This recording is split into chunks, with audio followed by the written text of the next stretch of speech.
নমস্কার বন্ধুরা, আমি মৌমিতা। আজ আমি আপনাদের সাথে আলোচনা করব গুরু পূর্ণিমার মাহাত্ম্য কবে পালন করা হবে এবং কী কী এর নিয়মকানুন আছে। সনাতন হিন্দু ধর্মানুসারে আমরা সকলেই গুরু পূর্ণিমা পালন করে থাকি।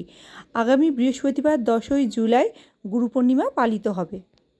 প্রথমে আমি আপনাদের সঙ্গে আলোচনা করব যে গুরু পূর্ণিমাতে কার জন্মদিন বা কী জন্য আমরা গুরু পূর্ণিমা পালন করে থাকি। সনাতন হিন্দু ধর্মানুসারে মনে করা হয় আষাঢ় মাসের পূর্ণিমায় মুনি পরাশর ও মাতা সত্যবতীর ঘরে জন্ম নেন মহর্ষি বেদব্যাস। তিনি পরবর্তীকালে আমাদের মহাভারতের রচনা করেন। তাকেই আমরা মহাগুরু মেনেই এই তিথিকে গুরু পূর্ণিমা হিসেবে পালন করে থাকি। এই পূর্ণিমার দিন ঋষি ব্যাসদেবের পাশাপাশি আমরা হিন্দু দেবতা গণেশেরও পূজা করে থাকি, যিনি মহাকাব্য মহাভারতের জন্য ব্যাসদেবের লেখক ছিলেন। তাকেও গুরু পূর্ণিমায় জ্ঞান ও প্রজ্ঞার দেবতা হিসাবে পূজা করা হয়। গুরু পূর্ণিমার দিন আমরা ভোরবেলা অথবা ব্রহ্ম মুহূর্তে উঠে আমরা গঙ্গা স্নান করতে যাই। যাদের গঙ্গা কাছাকাছি নয় তারা এমনি পুকুরেও স্নান করে গুরুদেবের উদ্দেশ্যে আমরা পূজা পাঠ করে থাকি।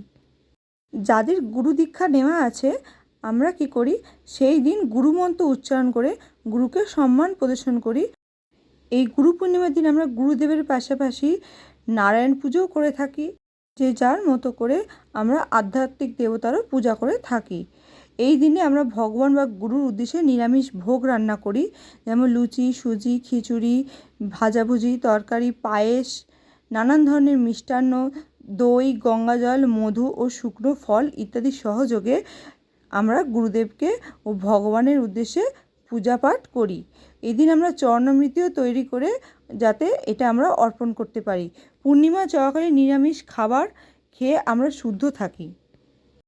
এই দিন নিজের সাধ্য মতো আমরা কিছু দানও করতে পারি ও গুরুদেবের উদ্দেশ্যেও আমরা কিছু গুরুদক্ষিণাও দিতে পারি।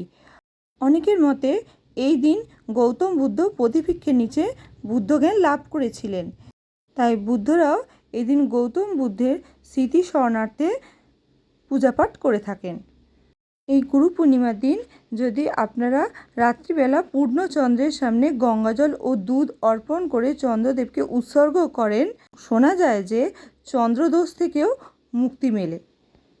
এখন আমি আপনাদেরকে বলবো যে এই পূর্ণিমার দিন কি কি করা আমাদের উচিত না। এই গুরু পূর্ণিমার দিন আমাদের ভুলেও গুরুকে বা গুরুজনকে অপমান করা উচিত না, তাদের নিয়ে কোনো কটু কথা বলা একদমই উচিত না। আমিষ আহার করা উচিত না, মদ্যপান করা উচিত নয়, ভিক্ষুককে বাড়ি থেকে ফিরিয়ে দেওয়া উচিত না, কোনো অশুভ কাজ করা উচিত না। কিছু কিছু জিনিস পালন করলে আমরা এই গুরু পূর্ণিমার দিন গুরুদোষ থেকেও মুক্তি পেতে পারি। বাবা ভোলেনাথ গুরু পূর্ণিমার দিনে সপ্ত ঋষিকে আধ্যাত্মিক জ্ঞান দান করেছিলেন, তাই এই দিনে আমরা বাবা ভোলেনাথেরও আরাধনা করতে পারি। তাহলে চলুন আমরা সবাই মিলে এই গুরু পূর্ণিমার দিনে বাবা ভোলেনাথ, প্রভু বিষ্ণু ও আমাদের গুরুদেবের উদ্দেশ্যে ভক্তিমূলক পূজাপাঠ করে আমাদের জীবনে শান্তির উপস্থাপনা করতে পারি।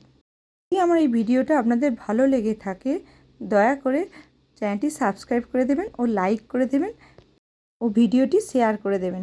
অবশ্যই পাশে থাকা বেল আইকনটা ক্লিক করে দেবেন পরবর্তী ভিডিওগুলো পাওয়ার জন্য। ধন্যবাদ বন্ধুরা।